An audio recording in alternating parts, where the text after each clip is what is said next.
Un saludo muy cordial, mis queridos amigos. Hoy vamos a estudiar un tema que se titula ¿Juzgará el hombre a Dios? Pero antes de comenzar, queremos tener una palabra de oración. Les invito a inclinar sus rostros para orar. Padre nuestro que estás en el cielo, te damos gracias por todas las bendiciones que nos has prodigado. Sabemos que si Satanás pudiera hacer lo que él quiere, todo sería un desastre en nuestras vidas y en el mundo entero. Pero gracias porque tú nos cuidas y nos proteges. Pedimos que al estudiar este tema tan importante, tu Santo Espíritu nos acompañe, instrúyenos y danos tu poder para mantenernos firmes en la crisis que pronto vendrá. Te damos gracias por escucharnos, porque te lo pedimos en el nombre de Jesús. Amén. Hoy vamos a darle un vistazo general al primer libro de la Biblia que se escribió, el libro de Job. El libro de Job es el más antiguo de la Sagrada Escritura. Es una obra literaria maestra. El libro fue escrito por Moisés en Madián, mientras cuidaba las ovejas de su suegro Jetro.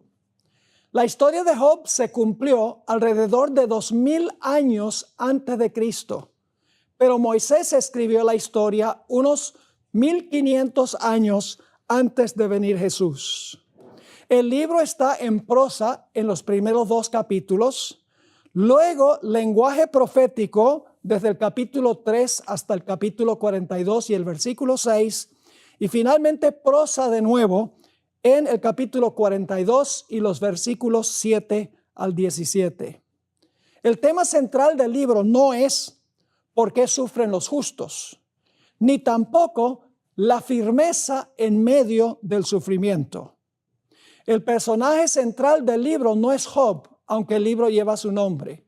En realidad, el personaje central es Dios. El libro describe un proceso judicial que transpira en el cielo. El libro está saturado de lenguaje legal y se debe comprender dentro de un contexto judicial. Les voy a dar un ejemplo de eso en el capítulo 16 y el versículo 19. Dice así, aquí está hablando Job: mas he aquí que en los cielos está mi testigo y mi testimonio en las alturas. Y tengo entre paréntesis un montón de citas más de ejemplos a donde se usa lenguaje legal.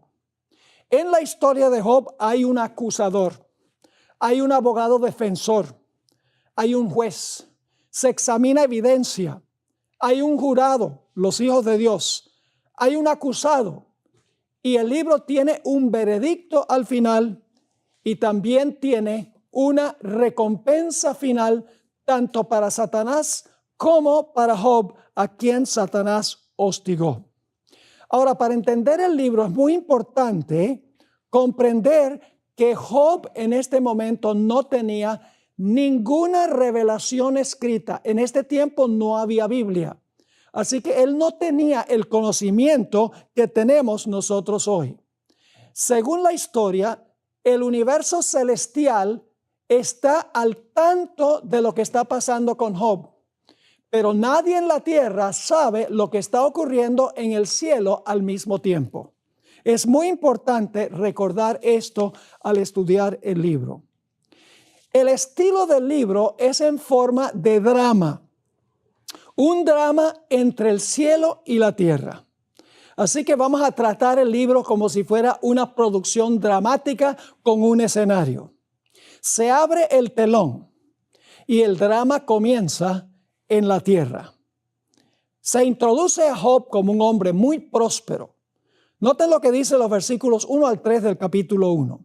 Hubo en tierra de Uz un varón llamado Job, y este era hombre perfecto y recto, temeroso de Dios y apartado del mal. Y le nacieron 7 hijos y 3 hijas. Muchos hijos era señal de gran prosperidad y bendición. Sigue diciendo, su hacienda era 7,000 ovejas, 3,000 camellos, 500 yuntas de bueyes, 500 asnas y muchísimos criados, y era aquel varón más grande que todos los orientales, un hombre supremamente próspero. Pero no solamente era próspero y rico, sino que también era espiritual. Una combinación, debo decir, muy extraña. Vamos a leer Job 1 y el versículo 1, y luego vamos a saltar a los versículos 4 y 5 y finalmente al versículo 8. Dice, hubo en tierra de Uz un varón llamado Job, y era este hombre perfecto, recto, temeroso de Dios y apartado del mal. Versículo 4. E iban sus hijos y hacían banquetes en sus casas, cada uno en su día. Y enviaban a llamar a sus 3 hermanas para que comiesen y bebiesen con ellos. Y acontecía que habiendo pasado en turno los días del convite, es decir, de la fiesta, Job enviaba y los santificaba. Y se levantaba de mañana y ofrecía holocaustos conforme al número de todos ellos. Porque decía Job, quizá habrán pecado mis hijos y habrán blasfemado contra Dios en sus corazones. De esta manera hacía Job todos los días.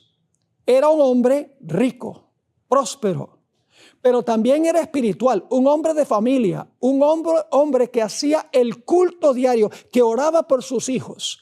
Rico y próspero, pero espiritual. También Job era caritativo y generoso con sus bienes. No acaparaba sus bienes. Noten Job 29 y el versículo 12 al 17. Job 29, 12 al 17. Dice aquí Job, porque yo libraba al pobre que clamaba y al huérfano que carecía de ayudador. La bendición del que se iba a perder venía sobre mí. Y al corazón de la viuda yo daba alegría. Me vestía de justicia y ella me cubría. Como manto y diadema era mi rectitud. Yo era ojos al ciego y pies al cojo. A los menesterosos era padre y de la causa que no entendía me informaba con diligencia. Y quebrantaba los colmillos del inicuo y de sus dientes hacía soltar la presa. Próspero, rico, espiritual, preocupado todo el tiempo por el bienestar espiritual de su familia, caritativo y generoso. Ahora se cierra el telón, se reacomoda el escenario y ahora se abre el telón de nuevo y estamos en el cielo. Vamos a Job, el capítulo 1 y el versículo 6 al 8. Un día vinieron a presentarse delante de Jehová los hijos de Dios. Es decir, no viven a donde está Dios, no están en la presencia de Dios. Vinieron, dice. Un día vinieron a presentarse delante de Jehová los hijos de Dios, entre los cuales vino también Satanás. ¿Por qué Satanás estaba allí? Porque le robó el puesto a Adán. Él representaba el mundo en el Antiguo Testamento hasta la muerte de Cristo. Versículo 7. Y dijo Jehová a Satanás, ¿de dónde vienes? Respondiendo Satanás a Jehová, dijo, de rodear la tierra y de andar por ella. Ahora, escuchen bien, debe ser que los otros hijos de Dios que vinieron tienen que haber venido también de planetas. Porque Satanás vino representando el planeta Tierra. No es muy exagerado decir que probablemente los otros eran también los representantes de otros mundos. Versículo 8. Y Jehová dijo a Satanás, obviamente con un toque de orgullo sano, ¿no has considerado a mi siervo Job? Dios está diciendo, Job vive en tu territorio, pero es siervo mío. ¿No has considerado a mi siervo Job, que no hay otro como él en la tierra, varón perfecto y recto, temeroso de Dios y apartado del mal? Esto ya no lo está escribiendo Moisés, esto lo está diciendo Dios. Dios está diciendo que es varón perfecto, recto, temeroso de Dios y apartado del mal. Pero ahora Satanás desafía a Dios. Satanás tiene una respuesta a lo que Dios ha dicho. Él va a decir, tú haces acepción de personas. Leamos los versículos 9 al 11. Respondiendo Satanás a Jehová dijo, ¿acaso teme Job a Dios de balde? Es decir, ¿teme Job a Dios sin interés? ¿No le has cercado tú alrededor a él y a su casa y a todo lo que tiene? Al trabajo de sus manos has dado bendición, por tanto sus bienes han aumentado sobre la tierra. Es decir, Job te sirve porque tú le has prodigado grandes bendiciones. Pero ahora Satanás dice, pero extiende ahora tu mano y toca todo lo que tiene y verás si no blasfema contra ti en tu misma presencia.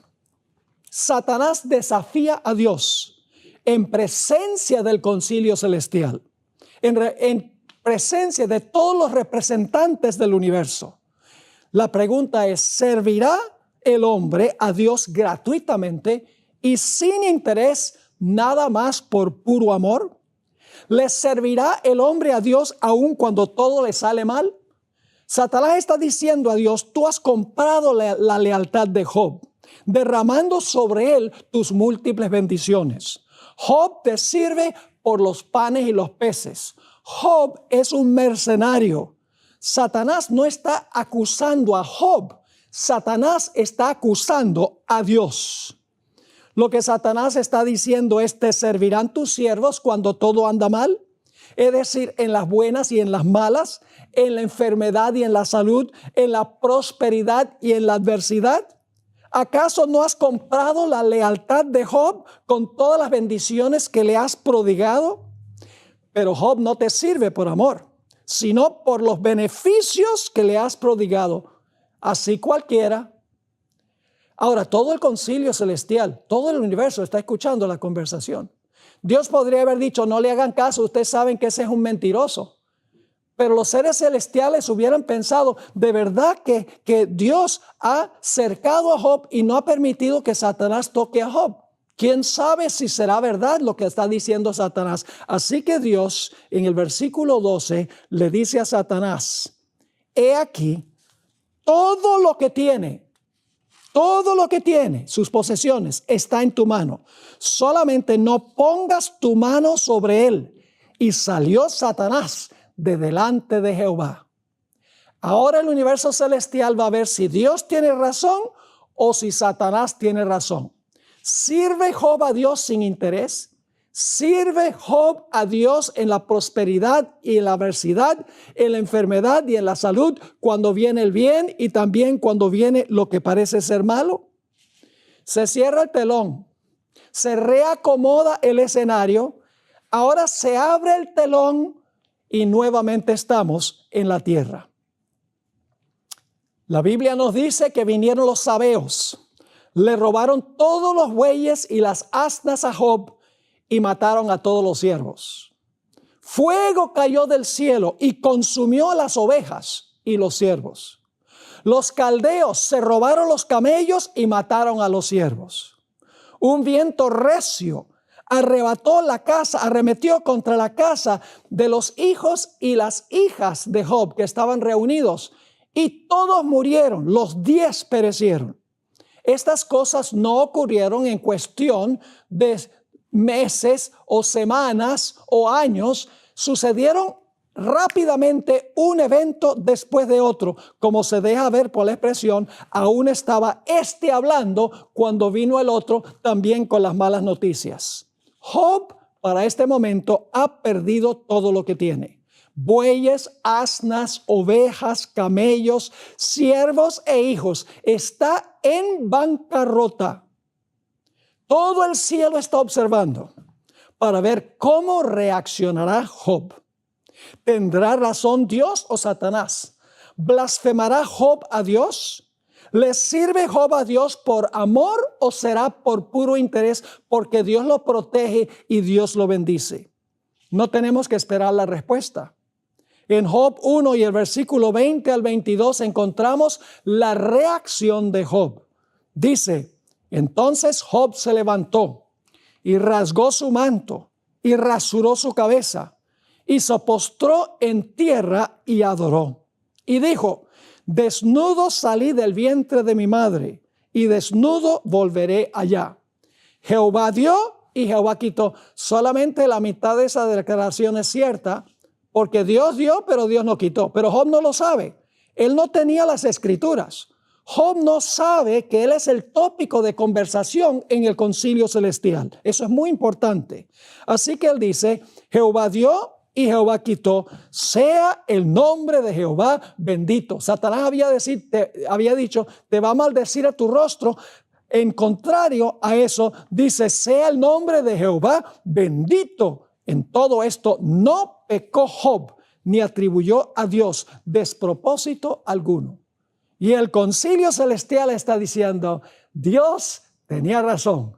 Job sirve a Dios en las buenas y en las malas, en la enfermedad y en la salud, en la prosperidad y en la adversidad. Job sirve a Dios por puro amor y no por interés. Se cierra el telón, se reacomoda el escenario y ahora estamos nuevamente en el cielo, a donde se celebra un segundo concilio.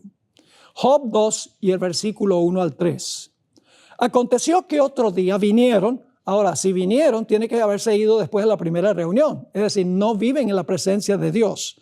Aconteció que otro día vinieron los hijos de Dios para presentarse delante de Jehová. Y Satanás vino también entre ellos, presentándose delante de Jehová. Y dijo Jehová a Satanás, ¿de dónde vienes?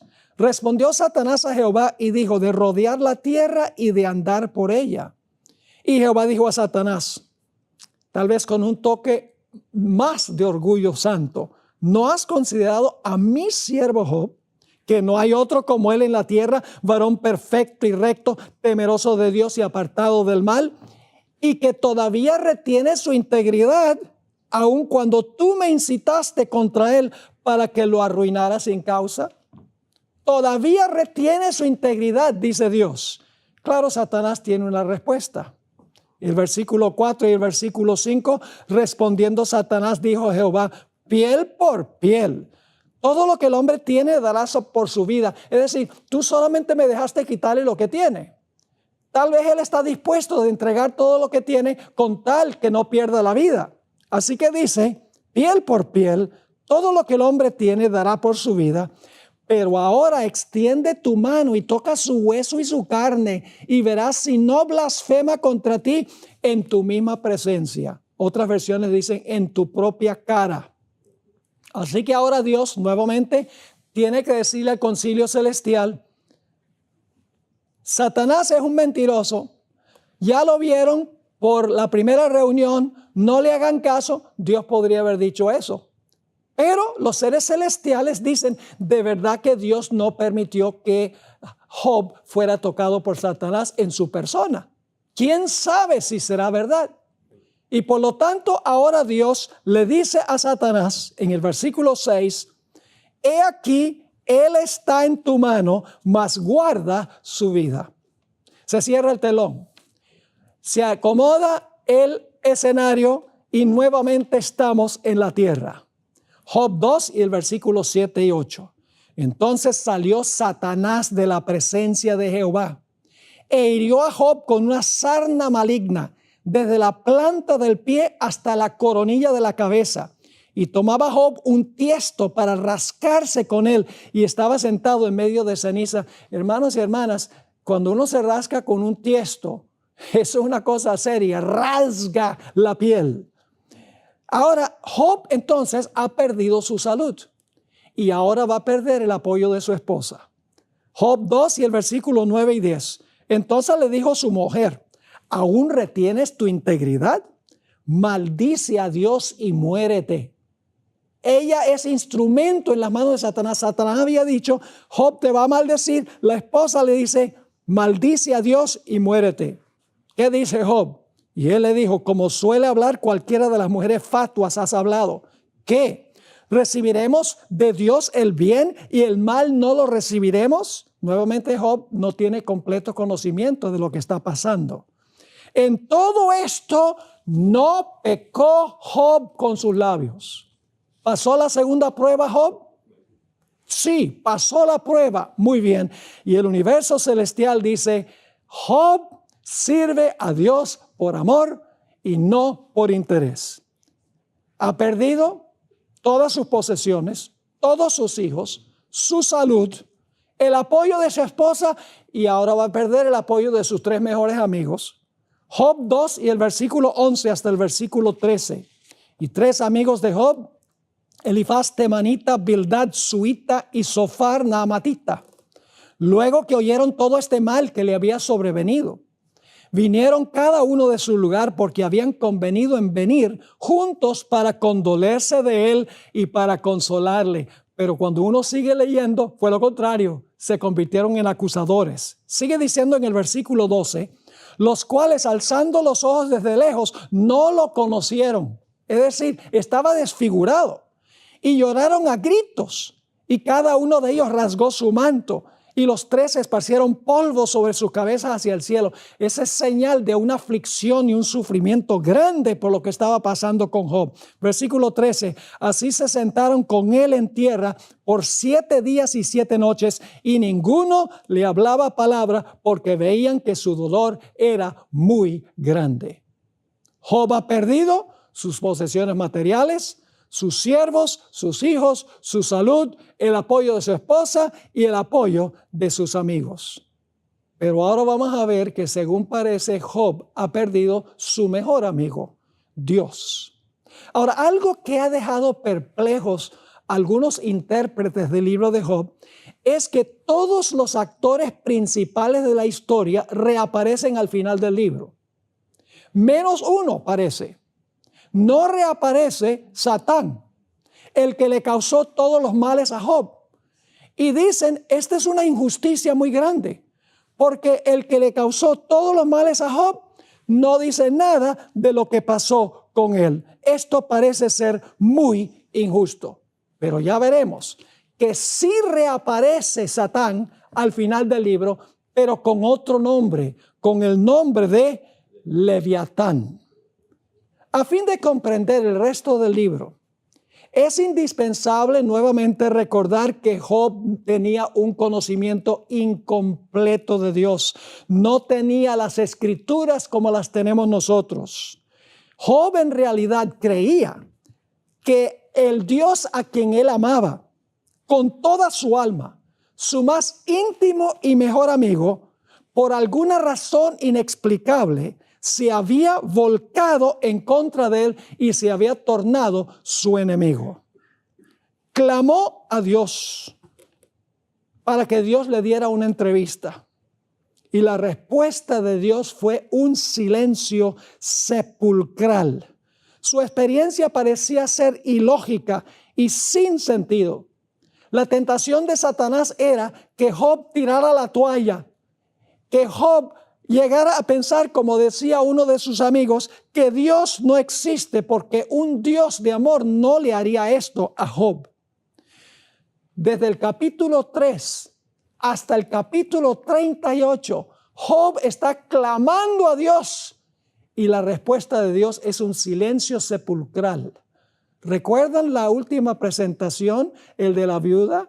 Dios se demoró en responder la plegaria de Job. Ahora vamos a leer algunos pasajes a donde Job está clamando a Dios, preguntándole por qué está pasando esto. Job 16, 11 al 14. Dice Job, Dios me ha entregado al mentiroso y en las manos de los impíos me hizo caer. Próspero estaba, él me desmenuzó, él me arrebató por la cerviz y él me despedazó. Me puso por blanco suyo, me rodearon sus flecheros. Él partió mis riñones y no perdonó. Mi hiel derramó por tierra, me quebrantó de quebranto en quebranto, corrió contra mí como un gigante. Está describiendo cómo se siente él en su relación con Dios.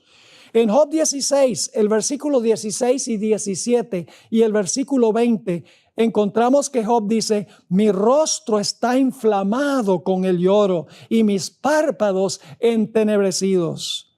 A pesar de no haber iniquidad en mis manos, fíjese que no tenía iniquidad, no haber iniquidad en mis manos y de haber sido mi oración pura. Disputadores son mis amigos, son los 3 amigos, mas ante Dios derramaré mis lágrimas. Así que Job dice, todavía tengo mi integridad, no hay iniquidad en mí, mi oración ha sido pura. ¿Por qué está pasando esto?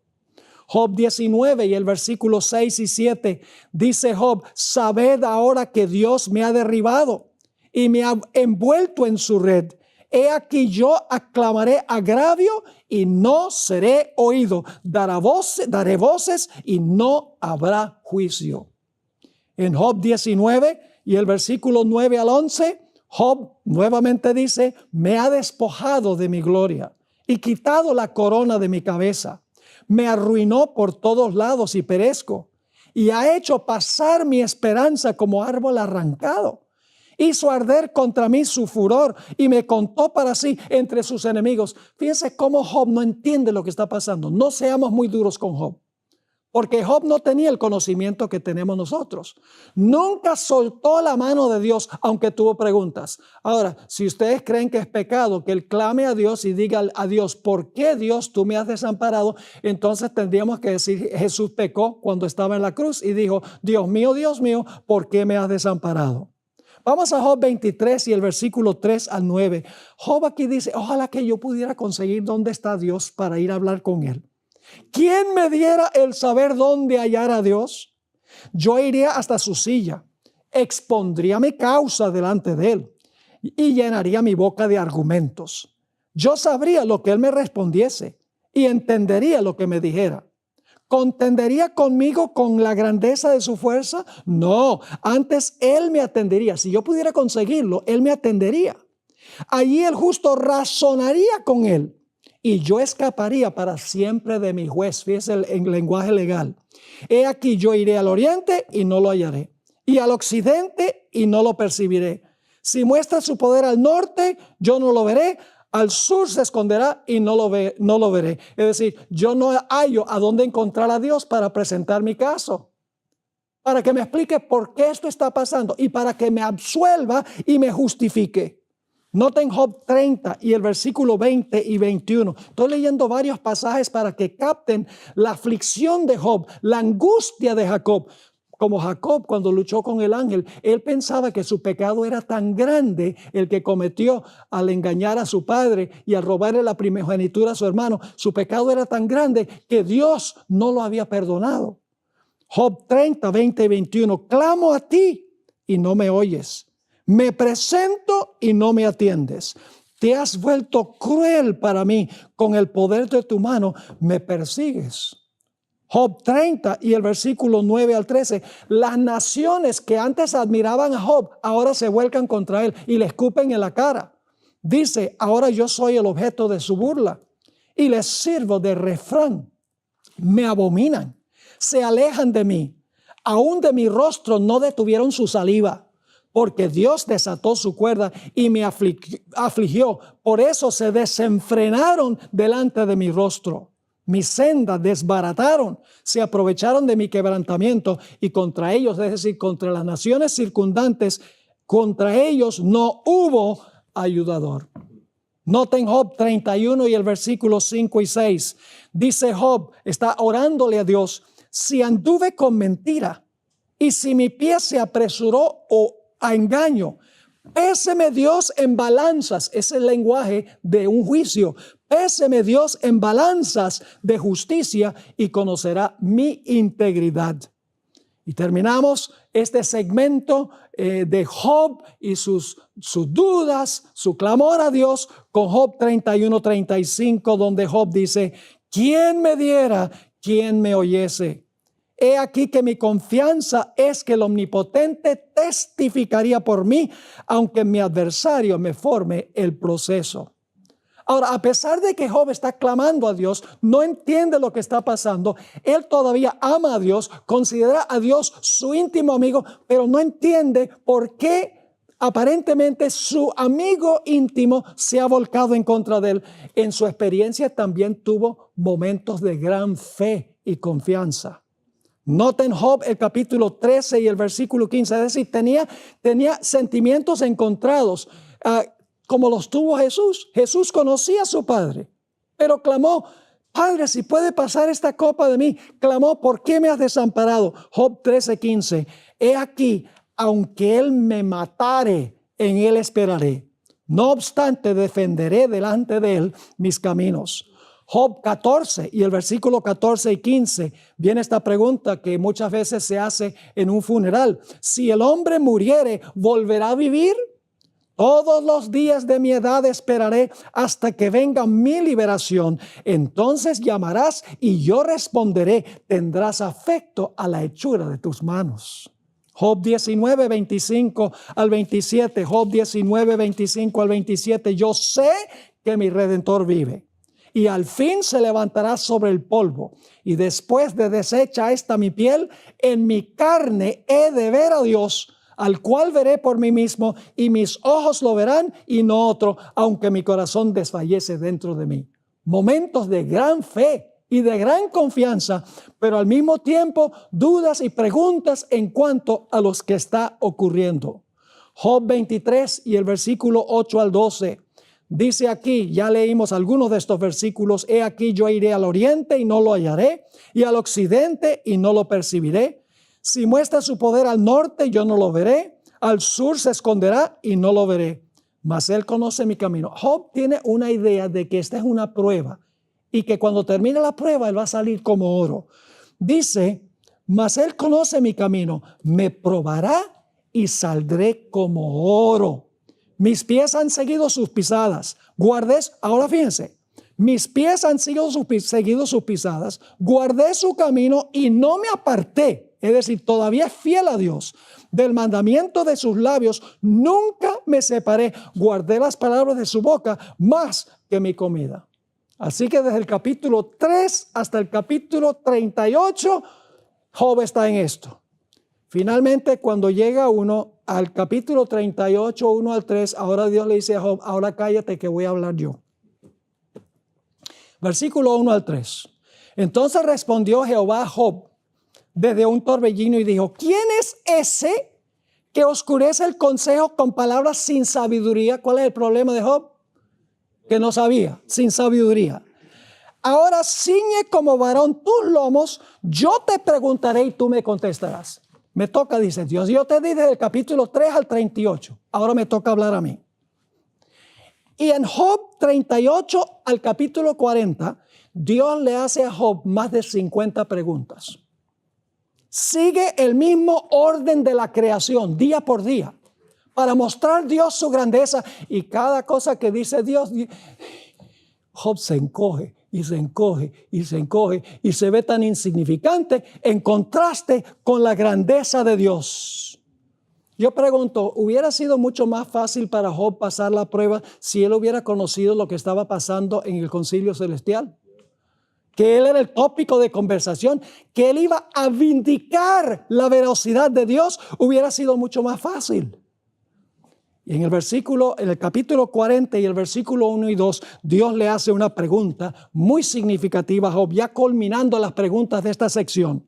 Además respondió Jehová a Job y dijo, ¿es sabiduría contender con el Omnipotente?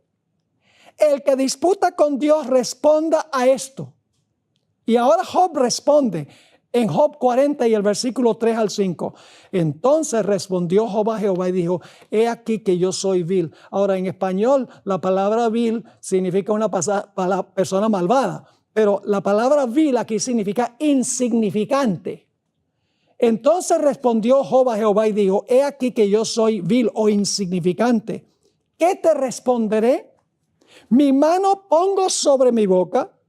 Una vez hablé, mas no responderé. Aún 2 veces, mas no volveré a hablar. Job dice, me callaste la boca. Tú eres el gran Dios, que todo lo puede. ¿Y quién soy yo, un miserable ser humano, para exigirle respuestas a Dios? Dice, me callaste, no vuelvo a hablar.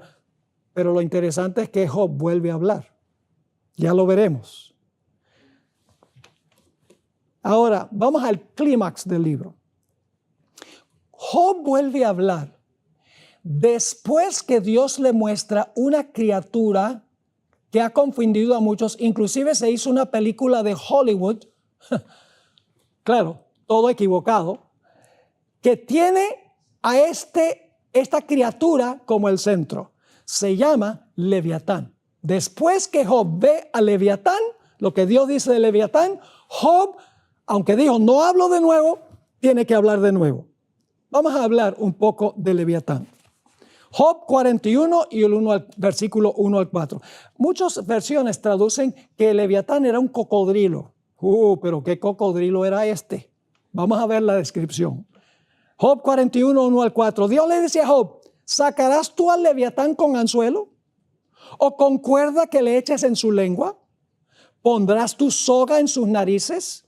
¿Y horadarás con garfio su quijada? ¿Multiplicará él ruegos para contigo? ¿Te hablará él lisonjas? ¿Hará pacto contigo para que lo tomes por siervo perpetuo? Note los versículos 18 al 21. Hablando de Leviatán, dice: con sus estornudos enciende lumbre, y sus ojos son como los párpados del alba. De su boca salen hachones de fuego. Qué cocodrilo tan interesante que exhala fuego. De su boca salen hachones de fuego. Es decir, esta criatura viene del infierno. Centellas de fuego proceden. De sus narices sale humo como de una olla o caldero que hierve. Su aliento enciende los carbones y de su boca sale llama. Vamos a los versículos 24 al 27. Leviatán humanamente es invencible. Dice allí en el versículo 24: su corazón es firme como una piedra. El corazón de Leviatán tiene la dureza de la piedra y fuerte como la muela de abajo o la piedra de molino. De su grandeza tienen temor los fuertes, y a causa de su desfallecimiento hacen por purificarse.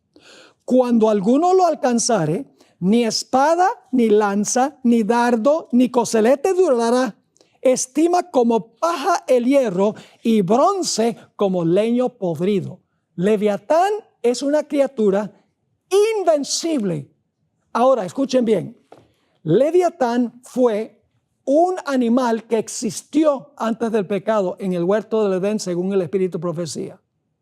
Al igual que la serpiente existió también en el huerto antes del pecado. Pero después del pecado, la serpiente se convirtió en una criatura negativa. Llegó a ser un símbolo de un personaje. Es decir, aquí Leviatán no es un animal propiamente, sino que es un símbolo de alguien. Es un símbolo de Satanás. Noten Job 41 y el versículo 33 y 34. Aquí tenemos la parte clave. Dice: no hay sobre la tierra quien se le parezca, animal hecho exento de temor. Menosprecia toda cosa alta. Las cosas altas es Dios y los seres celestiales. Menosprecia toda cosa alta. Es rey sobre todos los soberbios. ¿Quién es Leviatán? El rey sobre todos los ¿qué? Soberbios. ¿Quién es el primer soberbio de la historia?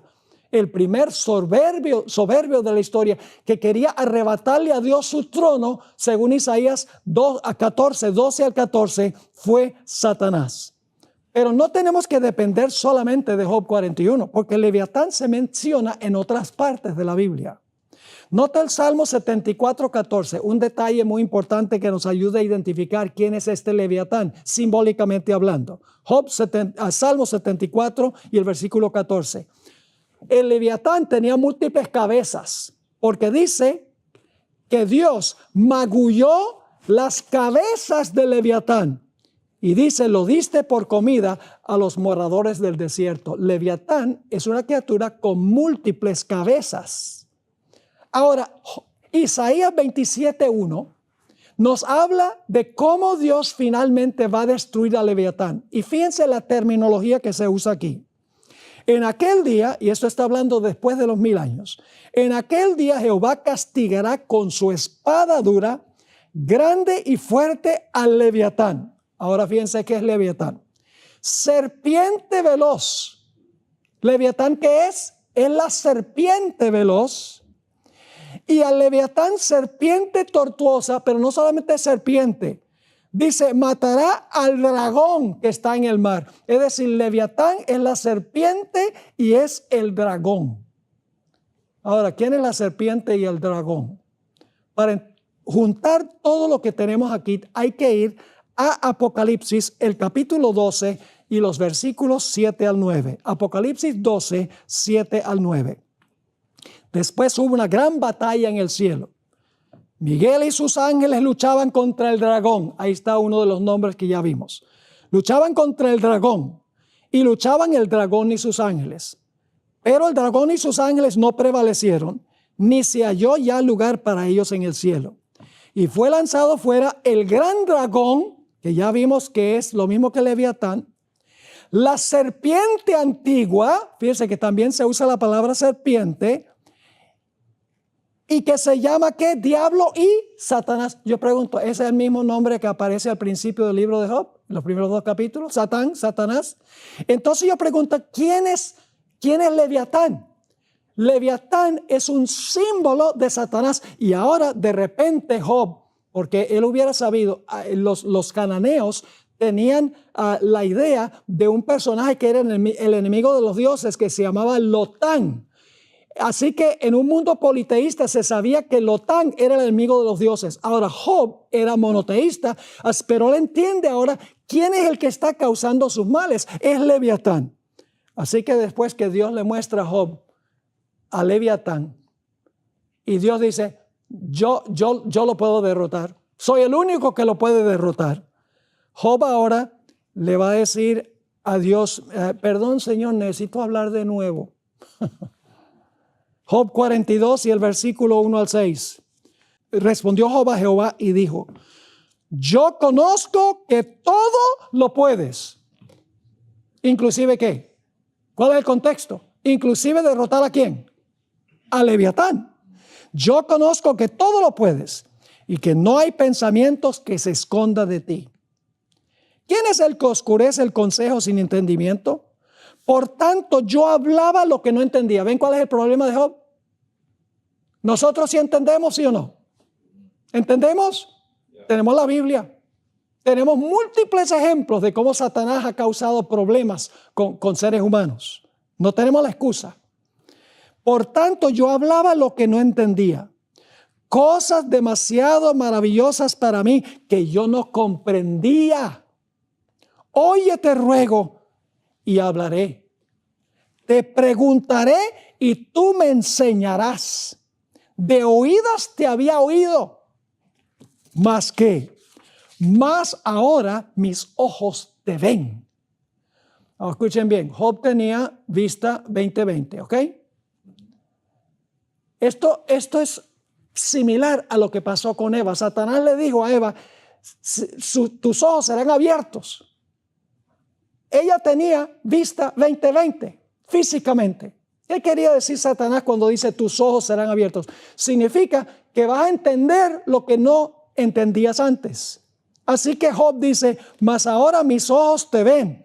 Por tanto me aborrezco y me arrepiento en polvo y ceniza. No se está arrepintiendo aquí del pecado, se está arrepintiendo de haber exigido a Dios respuestas a las preguntas que él había hecho. Como mencioné, Job entendió hasta cierto punto la experiencia por la cual estaba pasando. Porque en Job 23 y el versículo 10 encontramos que Job dice, mas él conoce mi camino, me probará y saldré como oro. Esto me hace pensar de una experiencia que encontramos en el libro de Daniel. Y quiero dedicar unos momentos para hablar de esa experiencia. Ustedes recuerdan que el rey Nabucodonosor levantó una gigantesca imagen y mandó a todos los dirigentes políticos que habían asistido a esa reunión en el Valle de Dura para que cuando sonara la música se arrodillaran y adoraran la imagen que el rey Nabucodonosor había levantado. Cuando sonaron los instrumentos, indudablemente había muchísimos dirigentes allí, muchísimas personas, porque Nabucodonosor dijo, lenguas, pueblos y naciones. Es decir, había representantes de todas las naciones allí. Cuando el rey mandó por el sonido de la música adorar la imagen, toda la muchedumbre se inclinó para adorar la imagen, menos 3 jovencitos hebreos. Ellos le dijeron al rey, nosotros no vamos a adorar la estatua que tú has levantado.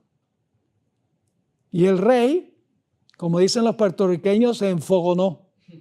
Se enojó terriblemente. Se demudó su rostro. La hermana White dice que su rostro parecía la de un demonio. Estaba tan furioso que cuestionaron su autoridad cuando todos los demás se habían arrodillado para adorar la imagen de alguien que un tiempo se comportó como bestia.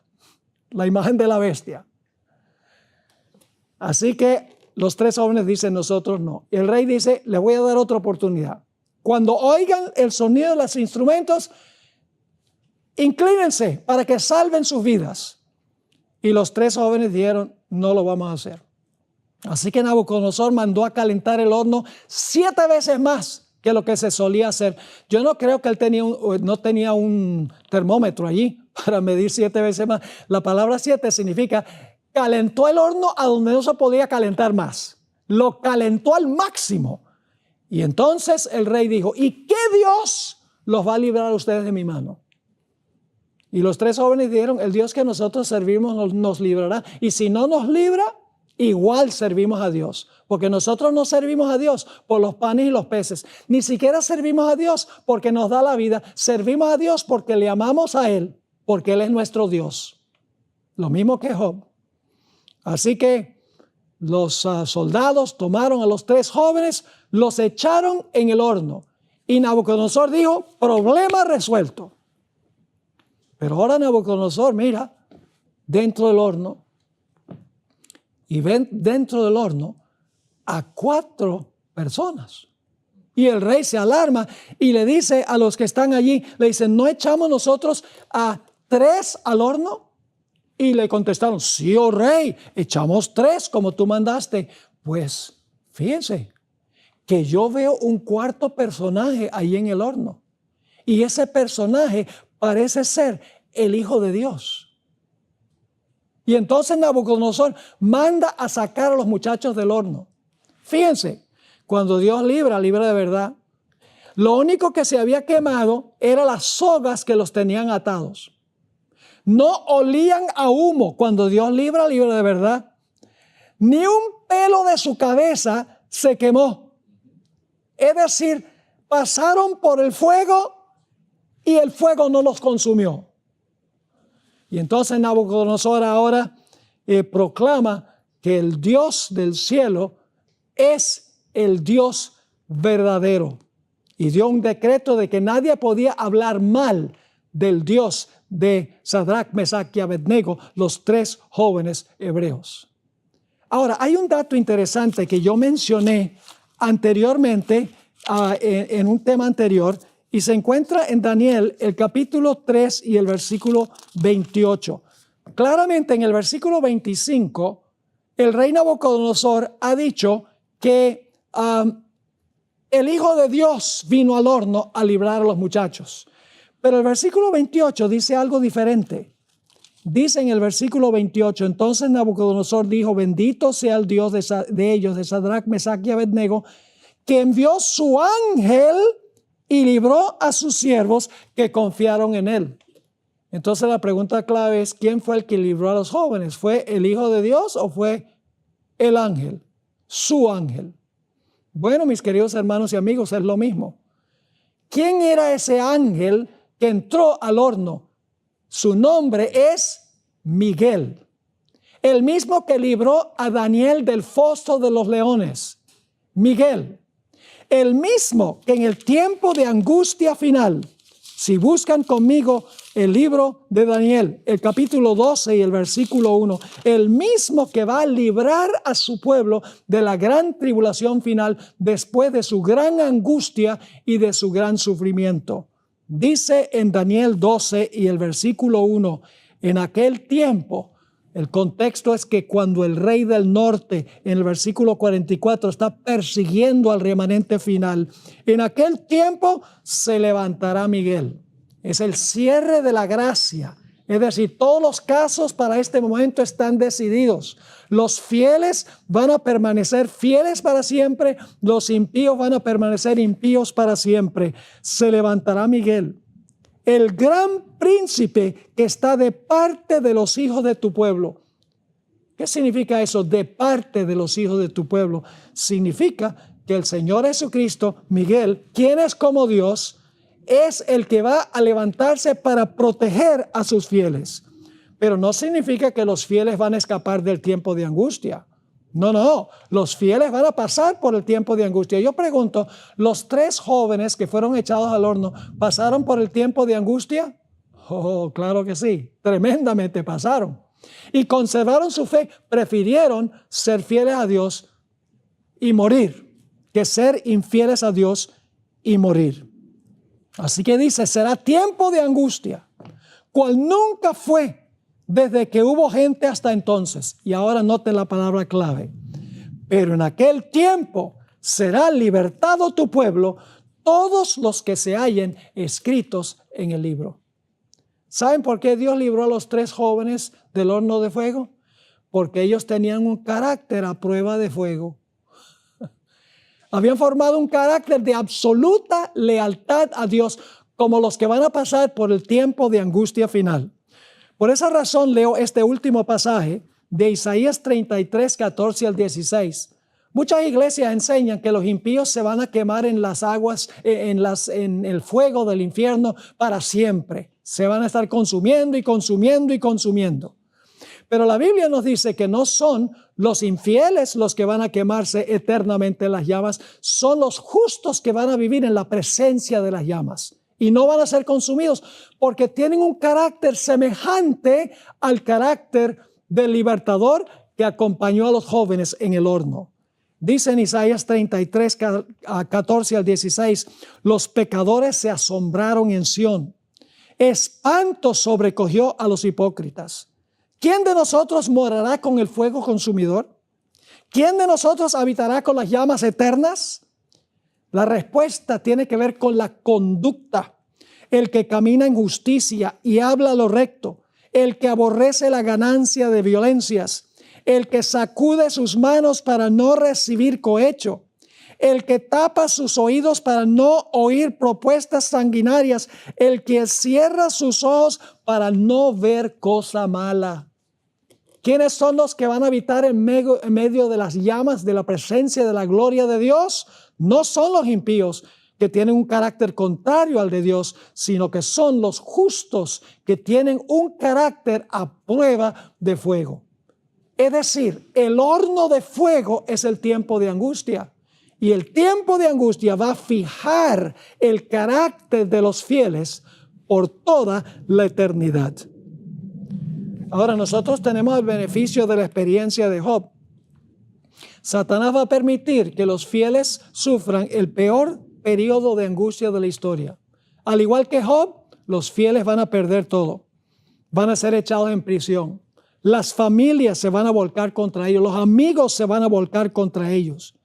Y se van a sentir desamparados de Dios. Lean el conflicto de los siglos, el capítulo del tiempo de angustia. Satanás los va a tentar de que Dios los ha abandonado. Y sin embargo, van a decir como Job, aunque me matare, aún en él confiaré. ¿Saben que hay iglesias hoy en día que tienen un mensaje que se llama pare de sufrir? Que Dios quiere que la gente sea próspera, se llene de dinero y de posesiones y todo. Entonces yo pregunto, cuando venga el tiempo de angustia, ¿qué?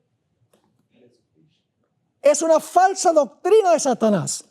La idea de que nosotros vamos a ser raptados al cielo antes del tiempo de angustia y los que van a sufrir son los pobres judíos. La Biblia no enseña pare de sufrir. La Biblia enseña que debemos ser fieles en medio del sufrimiento, aunque se desplomen los cielos. Esa es la clase de última generación que tendrá Dios en esta tierra durante el tiempo de angustia. Van a decir, yo sé que mi Redentor vive. Dios quiera que nosotros tengamos esa clase de carácter de la última generación.